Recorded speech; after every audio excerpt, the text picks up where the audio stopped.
यदा यदा हि धर्मस्य ग्लानिर्भवति भारत अभ्युत्थानमधर्मस्य तदात्मानं सृजाम्यहम् परित्राणाय साधूनां विनाशाय च दुष्कृताम् धर्म संस्थापनार्थाय संभवामि युगे युगे।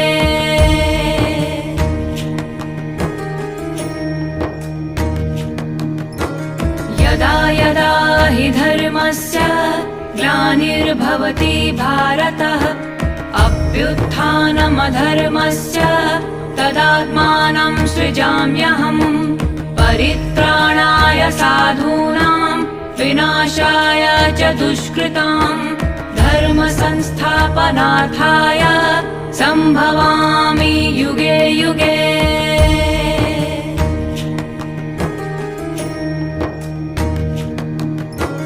यदा यदा